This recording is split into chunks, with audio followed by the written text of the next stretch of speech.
Mic check 1 2 1 2. It's the Y2K collector. And in 2024, it feels like AAA developers are losing their flair. They're losing their panache. They're losing um I guess that secret sauce that used to draw, I think, a lot of hardcore gamers to buy AAA titles or even collect them.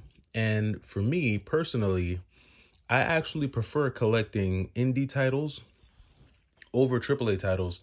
And I'm going to talk about why really quickly here in this video. Now, Nintendo, I'm going to use the Switch as an example. Even though, Nintendo, I don't know if Nintendo has historically been the best platform for indie developers.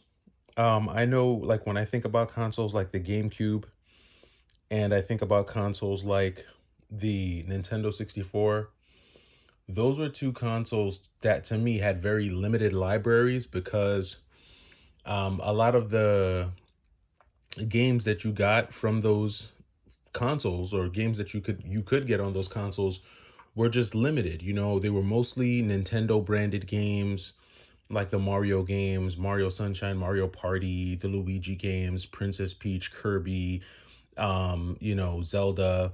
And Nintendo has so many iconic characters that they, in some ways, could create a system and just put out their only stuff. They wouldn't really need third party developers or indie developers to necessarily draw in the casual gamer. But when it comes to gamers that look for differentiated experiences, gamers who want something different, that's where the game changes, in my opinion. And I think that's a big part of the reason why the PlayStation 2 was such a hit, because Sony allowed so many different third party developers to come in and present just different ideas and different games and different formats and just different visuals. And I think a lot of gamers and even collectors found that diversity very fun. Some people have eclectic tastes. They want to try different things. They want to play different types of games. And again, I'm not sneezing on Nintendo's AAA catalog because I think Nintendo's AAA catalog is probably second to none. I think Sony has some very great original franchises and characters.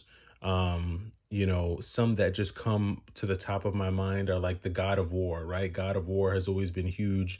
Sony's always done well with God of War. I think about like Tomb Raider, games like that. I think about, um, you know, there's a few others, right? Like, if I'm just thinking as a casual gamer, because I think I'm more of a hardcore collector and I think I'm more of a casual gamer. I think I collect a lot harder than I actually play games.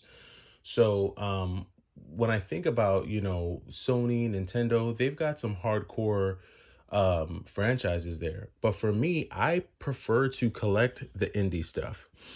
First reason why I rather collect the indie stuff is because I feel like indie games, indie titles are not preserved as well as the AAA stuff is preserved.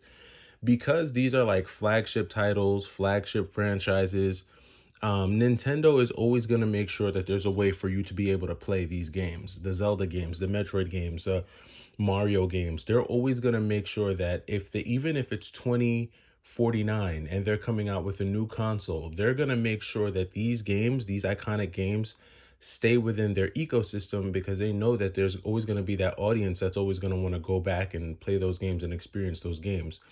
But a lot of these indie titles, they get lost. They get lost in the sauce. They get left by the wayside. And I feel like companies don't feel like it's worth taking up hard drive space, in their cloud or whatever to, have these games put on some type of digital platform where they'll always be accessible.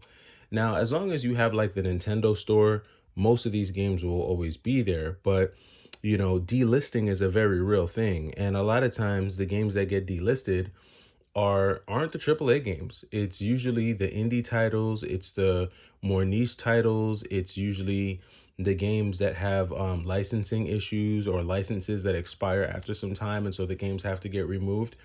And because of that, I find that like the indie titles, The titles that have, you know, certain licensing issues, I would rather gravitate and towards those and pick those up, because I feel like preserving those physically are is a lot more important to me.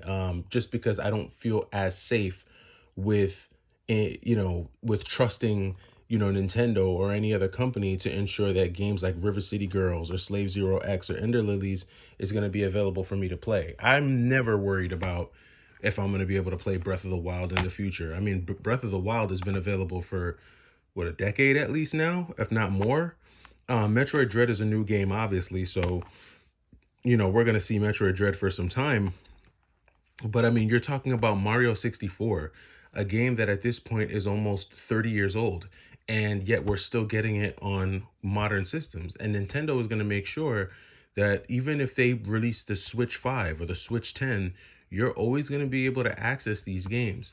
And I think that's really like the biggest reason why I prefer to collect indie titles. And my collection honestly is made up of about 80 to 85% indie titles. I really don't pick up a lot of AAA games just because they don't really, I'm not really super into them for whatever reason. There are a few like flagship games that kind of catch my eye when I feel like they're done really well. Obviously, I have Breath of the Wild in my collection. I feel like Breath of the Wild is an exceptional game. Metroid Dread is also an exceptional game. And I've got certain AAA titles like on the DS, the Kirby games, I really enjoy those. PlayStation, I have the God of War games. For Sega Genesis, right, I have the Sonic games. But when you start to dive deep into my collection, a lot of the games that I have are those titles that aren't really talked about. They're titles that a lot of people forget about, and the only people who really care about those titles are either going to be collectors or people who may have played the game way back in the day and they remember how much fun they had with the game. I could guarantee you right now, if someone were to put a copy of Hagane in a Walmart or in a Target, most people would just walk by it and be like, why do they have the Super Nintendo game here? It would take like a real collector or a real gamer to know, like, man, this is a classic game, it's a classic title, I need to go grab it, I need to pick it up. And I guess the same could be said for a lot of retro games that weren't mainstream, but just to me, I feel like being able to preserve those games matters more in my collection. The other reason why I prefer collecting indie titles is just because they range so much in their presentation, their graphical style, their art style, the story. I feel like indie titles just offer so much more diversity for me as someone who plays video games casually. I know that when I get a AAA game, I'm going to get probably top tier graphics, great sound. To me, it's like the difference between going to um, like a very well known restaurant that does food really well. It's like, to me, it's like the difference between going to Carmine's, the Italian restaurant, and going to like an actual Italian restaurant in like Little Italy in Manhattan that does like authentic Italian, but isn't like a major franchise, right? It's like that little hole in the wall Italian spot, but the chicken parmesan or their veal parmesan is going to be through the roof good, because it's just original, it's authentic, and it's not kind of like this carbon copy mass produced thing. And it's no knock to Carmine's, because Carmine's is a decent restaurant, but you kind of know what you're gonna get, and that's kind of like how I look at it. It's the difference between a classic hole in the wall mom and pop and like a major franchise restaurant. And I think both serve their place in anyone's video game collection, but just depending on who you are and what you want to actually preserve from a physical standpoint, I think that's what's going to determine how many of those AAA titles you pick up versus indie titles. Let me know what you think about this down in the comments below. I think this is going to become even more and more important as we move closer and closer towards a digital future. Personally, I don't trust companies to preserve anything. So, I mean, I say collect anything that you actually like, whether it's AAA or indie.